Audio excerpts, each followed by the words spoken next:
Okay, CBSE 2019 में वाला question है, पी वाई क्यू है हमारे पास। सॉरी मैंने यहाँ पे इसमें कट किया हुआ है, ठीक है। इसमें ए और बी पार्ट है आपके। While diluting an acid, why is it recommended that the acid should be added to the water and not water to the acid? ये क्यों रिकमेंड होता है कि हमें एसिड वाटर में डालना चाहिए, ना कि हमें वाटर को एसिड में डालना चाहिए, ठीक है। और बी पार्ट आपका क्या करा है, dry hydrogen chloride gas does not change the colour of dry litmus paper, why, ठीक है। इसको चेक कर लेते हैं। अब देखो, ए पार्ट हम सबसे पहले देखेंगे। हमें बताना है कि हमें एसिड को वाटर में क्यों डालना चाहिए एंड वाटर को एसिड में क्यों नहीं डालना चाहिए। तो देखो इसका क्या रीज़न है। ये process of diluting an acid जो होता है ना, वो बहुत एक्सोथर्मिक होता है, ठीक है। सो अगर हम वाटर को अगर हमने एसिड में डाल दिया तो आपका वो जो आप जैसे बीकर में कर रहे हो तो बीकर आपका फट जाएगा। ये बहुत ज़्यादा है क्योंकि हीट प्रोड्यूस करता है ना, आपके बर्न्स हो जाएंगे। अगर हम एसिड को धीरे धीरे बीकर को स्टर करते करते अगर डालें वाटर में ड्रॉप बाय ड्रॉप, तो आपका प्रोसेस से थोड़ा सा हीट प्रोड्यूस करेगा, लेकिन अच्छे से हो जाएगा क्योंकि स्लो, हम इसको स्लो प्रोसेस में करते हैं, ठीक है। तो हम इसमें लिखेंगे यहाँ पे,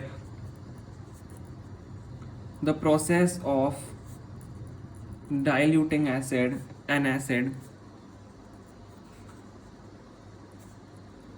इज हाईली एक्सोथर्मिक, ठीक है। एक्सोथर्मिक आपका प्रोसेस होता है, इसमें बहुत ज़्यादा हीट जनरेट होती है। And on addition of acid to the water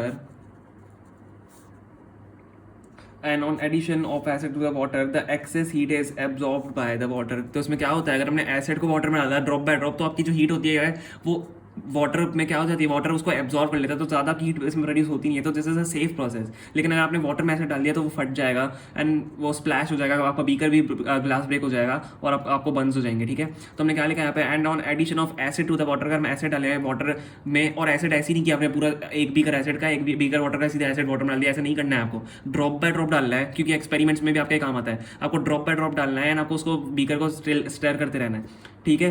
तो and on addition of acid to the water the excess heat is absorbed by the water, the excess heat is absorbed by the water, ठीक है। तो water heat absorb कर लेता है, इसलिए आपका safe process है। अब बी पार्ट हम इसका देख लेते हैं क्या है। ड्राई हाइड्रोजन क्लोराइड जो है आपकी गैस, जो ड्राई हाइड्रोजन क्लोराइड गैस होती है, does not change the colour of dry litmus paper. अब ड्राई लिटमस पेपर आपको पता होगा कि आप अगर ऐसे आपको लिक्विड चाहिए होता है ड्राई लिटमस पेपर के लिए, आपने क्या किया, अगर गैस उस पर छोड़ दी, जैसे ड्राई हाइड्रोजन क्लोराइड आपकी गैस है, तो अगर आपने गैस ऐसे ड्राई लिटमस पेपर रखा हुआ है, उस पर आपने गैस छोड़ दी, तो उसका क्या क्यों कलर चेंज होगा, आप समझो ना। अगर आपने वाटर में उसको डिप किया, मतलब वाटर मतलब वाटर भी ले लो या बेस भी ले लो, एसिड भी ले लो, तो उसमें अगर आपने डिप किया तो आपका कलर चेंज होगा ना, क्योंकि ड्राई लिटमस पेपर है वो। तो हम यहाँ पे लिखेंगे बिकॉज